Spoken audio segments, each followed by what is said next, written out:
సరే love okay, కానీ అనుమానం అంటున్నాడు నీ మీద రెండోది. అనుమానం అసలు అంటే ఎందుకు? ఇప్పుడు అంటే నార్మల్ ఫ్రెండ్స్. దీనికంటే ముందే ఏమైనా లవ్ స్టోరీలు ఉన్నాయని? నాకేం లవ్ స్టోరీ లేదు.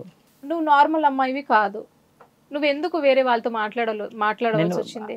అంటే లాస్ట్ టైంలో ఇప్పుడు మాట్లాడాను నేను. అప్పటి నుంచి నా గురించి అయితే తెలుసు కదా, నేను స్టార్టింగ్ నుంచి నేను మాట్లాడేది నా క్యారెక్టర్ ఏందో నీకు అన్నీ తెలుసు కదా. ఇప్పుడు ఈ మధ్య నేను అంటే ఫ్రెండ్స్ ఉన్నారు కాబట్టి నేను క్లోజ్గా ఉండడము, ఈయన కొంచెం దూరం అంటే నార్మల్గా బయటికి వెళ్ళడము అట్లా ఉన్నప్పుడు ఇంటి దగ్గర ఫ్రెండ్స్ ఉన్న దగ్గర మాట్లాడిన నేను. అట్లా ఫ్రెండ్స్ పైన కూడా డౌట్ మాట్లాడతారా? బెడ్రూమ్ లో పిలుచుకొని మాట్లాడతారా ఫ్రెండ్స్? బెడ్రూమ్ లో అంటే ఇప్పుడు నార్మల్ ఇంట్లో పిలిచినప్పుడు కిచెన్ ఉంది, పైన బాల్కనీ, అందరు ఉన్నారు ఇంట్లో, అక్కడ మాట్లాడుకోండి. బెడ్రూమ్ లో ఎందుకు మాట్లాడుకుంటారు? ఇంట్లో అందరు ఉన్నారు. కాదు, నాకు అన్ని నీ తప్పులే ఎంచి చూపిస్తున్నాడు. మన దగ్గర ఏం తప్పులు లేవా? ఆయనకి బి లవ్ స్టోరీ ఉంది అనుకుంటా.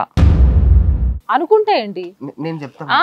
చెప్పలే నాకు ఎప్పుడు లవ్ స్టోరీ చెప్పినప్పుడల్లా చెప్పాలి. నాది నేను ప్రీవియస్ గా ఒక అమ్మాయిని లవ్ చేసిన.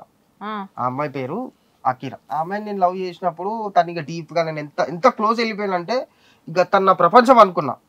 తనేం చేసింది, ఈ డబ్బా బ్యాచ్ కాదు, బెస్ట్ ఫ్రెండ్స్ అని చెప్పేసి వాడు బెస్ట్ ఫ్రెండ్ గాడు ఏం చేసిండు, ఆ అమ్మాయిని మోటివేట్ చేయడము, వాడు అట్లా ఆవిడ ఇట్లా.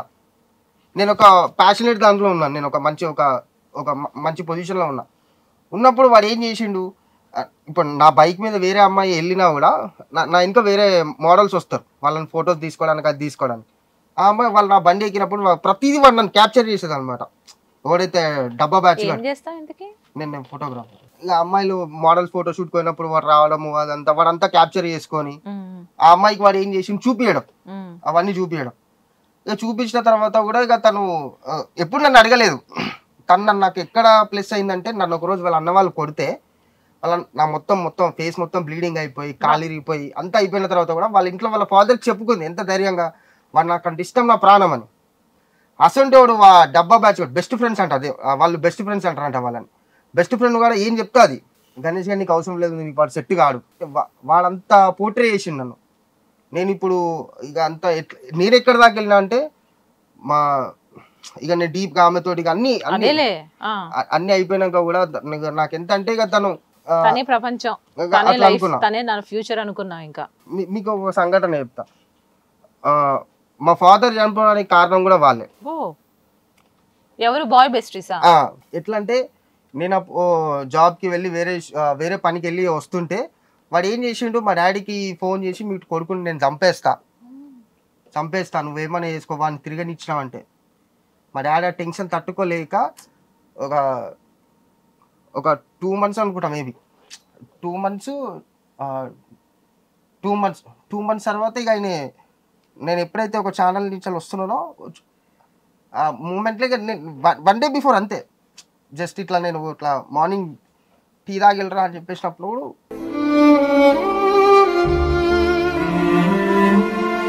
అది ఫోన్ వచ్చింది తమ్ముడి నుంచి, నాన్న ఇట్లా హాస్పిటల్ అడ్మిట్ అయిన తర్వాత హాస్పిటల్కి పోయిన తర్వాత డాడీ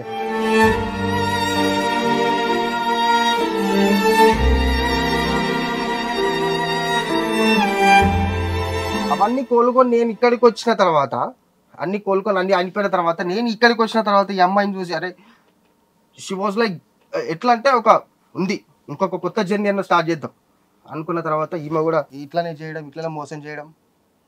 నేను ఏ మోసం చేసిన ఆమెలాగా అయితే చేయలే కదా. ఆమె కంటే ఇక నువ్వు ఇంకా ఎక్కువ మోసం చేసినావు. ఆమె ఇంకొకని చెప్పి డైరెక్ట్ ఉందని చెప్పింది, నువ్వు అది కూడా చెప్పలే. నువ్వు నాకు ఎవరు లేరు ఉంటే చెప్తుండే కదా, ఎవరు లేరు నాకు. నువ్వు కావాలనే కదా నేను వచ్చింది. ఇప్పుడు నువ్వు నీ పెళ్లి చేసుకోవాలని, నీతో ఉండాలి, నీతో లైఫ్ లాంగ్ ఉండాలనే కదా ఇప్పుడు నేను నీకు తీసుకొని వచ్చినా. నువ్వు నన్ను వద్దు అన్నా కూడా నేనైతే ఉండదలుచుకోవాలి. ఎందుకంటే నేను ప్రతిదీ దెబ్బ మీద వాడాలంటే నేనేమి రాయిని కాదు, కొడితే గట్టిగా ఆడడానికి మనిషిని.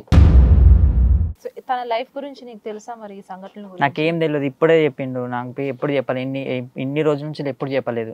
ఎప్పుడన్నా ఫస్ట్ లవ్ అనే చెప్పిండు, కానీ ఆమె టాపిక్ అసలు ఇప్పుడు దాకా చెప్పలేదు నాకు. కాదు మాకు అన్ని ఇయర్స్ మీరు లవ్ చేసుకున్నారంటే తన బాధ ఏంటి, తన సంతోషం ఏంటి, తను ఎలా ఉంటాడు, ఏం చేస్తే నచ్చుతుంది, ఇవన్నీ ఉంటాయి కదా సహజంగా ఒక అమ్మాయికి.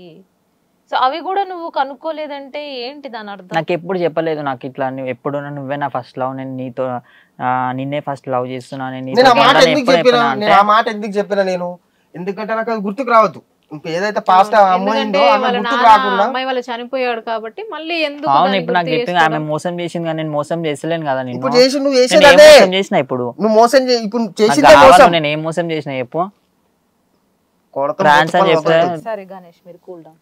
ఎట్లా చెప్పాలో కూడా నాకు అర్థం కావట్లేదు. సో తనకు తానుగా చేసిన తప్పే అది, ఎందుకంటే చెప్పుకోలేదు, అది తప్పే, పెద్ద తప్పే. కానీ ఆ ఒక్క తప్పుని తీసేస్తే తనలో డిఫాల్ట్ ఏంటి ఒక్కటే ఆలోచిద్దాం.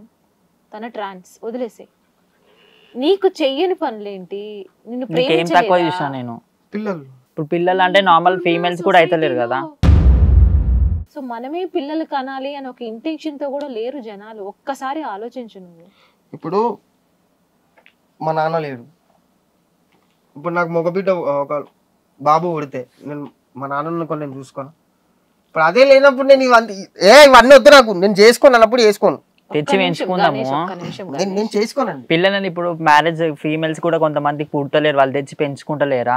అది వంతోట కంపేర్ ఎందుకు చేస్తున్నావు నువ్వు నన్ను? ఎవరితో కంపేర్? నన్ను కంపేర్ చేయాల్సిన అవసరం లేదు, నాకు నువ్వు ఇష్టం లేదు నేను చేసుకోను. నాకు నువ్వు కావాలా? నేను చేసుకోను. నువ్వు కాకపోతే నేను చచ్చిపోతా. చచ్చిపో. గణేష్ ఆగండి, ఆగండి చచ్చిపోతావా? గణేష్. చెప్పు. హలో చేసుకోను. ఇది షో అనుకుంటున్నారా మీ ఇష్టం వచ్చినట్టు చేయడానికి ఏమనుకుంటున్నారు? మరి ఆ షో ఆమెకు తెలియదా లైఫ్ అని చెప్పేసి ఆమెకు తెలియదా? మాట్లాడుతున్నాం చెప్తున్నా కదా, కదా ఇక ఇప్పుడు. మాట్లాడు. నేను అంత కోపం ఉంటే ఎట్లా? చెప్తున్నా కదా నేను ఇప్పుడు నేను ఉంటాను నీతో. సరే ఏంటి మీ ప్రాబ్లం? అంటే ఆ అమ్మాయితోనేనా? మీ ఫ్యామిలీ ఒప్పుకోరా? ఇప్పుడు అయిపోయింది కదా, ఇప్పుడు నేను మంచిగానే ఉన్నా కదా ఇప్పుడు 7 years నుంచి. అదే నేను ఇంత ముందు చూపించింది ఏంది, తాలిపట్టు చూపించిన, పట్టు చీర చూపించిన, మనం చేసుకోనికి రెడీగా ఉంటే నేను కొత్త లైఫ్ స్టార్ట్ చేద్దాం అనుకున్నా. సరే చేసుకున్నాను, అన్ని అదొకటి చేసుకున్న అడ్డు తర్వాత- కాదు కదా అంటున్నాను గణేష్. నాకు పిల్లలు కావాలి. పిల్లలు కావాలంటే వేరే విధంగా అయినా తీసుకోవచ్చు. నాకు ఇప్పుడు వేరే అమ్మాయిని పెళ్లి చేసుకుంటే నీకు పిల్లలు పుడతాను గ్యారెంటీ ఉందా? అట్లా ఇప్పుడు ఆ అమ్మాయి లైఫ్ ఆగమైనట్టే కదా. ఇప్పుడు నువ్వు 7 years నువ్వు ఆ అమ్మాయితో మాట్లాడి తిరిగి అందరికి చెప్పుకొని, ఇప్పుడు ఆ అమ్మాయి పరిస్థితి ఏంది మరి? ఆ అమ్మాయి కూడా ఇంటి దగ్గర అందరితో చెప్పుకొని ఉంటది కదా, నా పెళ్లి అబ్బాయి. సరే ఈ కుసుమాని వద్దనుకున్నాము, ఇప్పుడు మీరు ఏమన్నారు? ఆ అమ్మాయి కూడా చెప్పుకొని ఉంటది కదా అందరితో. నేను కూడా చెప్పుకున్నా కదా, ఇద్దరు నేను చెప్పుకున్నారు. చెప్పుకున్నా. నీకన్నా నాకు ఎక్కువ ప్రాబ్లం అవుతుంది. నేను చెప్పుకున్న తర్వాత నేను ఇప్పుడు పెళ్లి చేసుకోతే మీ పిల్లం ట్రాన్స్జెండర్ అంటే అప్పుడు నేను ఆ ఎవరికి తెలిసిద్ది? నువ్వు చెప్తావా 10 మందికి తీసుకెళ్లి నా పిల్లని ఆ ట్రాన్స్జెండర్? మాట- హలో ఆగండి, ఇప్పటిదాకా ఆగండి. నీకే తెలీదు. ఇప్పుడు ఆ సొసైటీలో ఆ మాట ఎవరంటున్నారు? ఇప్పుడు సొసైటీలో అదొక ఇన్స్పిరేషన్ పర్సనాలిటీగా ఉంటది. ఎంతో మందిని చూసాం, మీరు ఇప్పుడు ఎన్నో జీవితాన్ని సరిదిద్దిన మగాళ్ళని చూసాము ఒక ట్రాన్స్జెండర్ ని పెళ్లి చేసుకొని. మీరు మాట అంటారు, నేను ఒప్పుకుంటా. ఇప్పుడు నాకు పిల్లలు పుట్టలేదు అనుకో, అప్పుడు నేను ఇప్పుడు పిల్లలు నేను ఇది అనుకోవాలా? పిల్లలు ఎందుకు అనుకోవాలి? వై ఎన్నో మార్గాలు ఉన్నాయి పిల్లల కోసం. లోపం నేనా హాస్పిటల్స్ ఉన్నాయి. ఇప్పుడు లోపం ఆమెదే అబ్బా, లోపం ఆమెదే అయినప్పుడు ఇంకా దానికి మార్గాలు ఉన్నాయి కదా. కన్ఫ్యూజన్స్ తోటి నిజంగా లైఫ్ లీడ్ చేయలేము. ఏదో ఒక కన్ఫ్యూజన్ క్రియేట్ చేసింది ఎవరు? కన్ఫ్యూజన్ క్రియేట్ చేసింది ఎవరు? ఈమె. అవ్వాలి కదా. ఇప్పుడు పెళ్లి చేసుకుంటున్నాను వదిలేసి వేరే ఆమెను పెళ్లి చేసుకుంటే ఆమెకు పిల్లలు పుట్టకపోతే ఆమెను పోయి వదిలేస్తావా? వదిలేయను. కరెక్ట్ నేను- కదా. మరి ఎట్లా మరి అప్పుడు ఎట్లా అన్ని ఎట్లా టైం కాకపోతే వద్దనికే కాదు అప్పుడు ఏం చేస్తావు? నేను చూపించుకుంటా అన్ని. ఏం ఎట్లా రాదు అట్లా. చూపించుకుంటావబ్బా? నేను ఇప్పుడు ఒక ఆడ ఆమెను చేసుకున్నా కూడా ఆమెలో లోపం ఉందో నాలో లోపం ఉందో అనుకుంటారు. అసలు ఈడ బలిపే లేనప్పుడు నేను చేసుకుని ఏం చెయ్యాలి? అట్లా నువ్వు ఎందుకు చెప్పుకోవాలి ప్రపంచానికి? ఇప్పటి వరకు నీకే తెలియదు ఆ అమ్మాయి అట్లా అని. నువ్వెందుకు చెప్పుకొని తిరగాలి నా పెన్ల? వై నాట్ ఎందుకు చెప్పుకోకూడదని నేను అంటున్నా. ఏ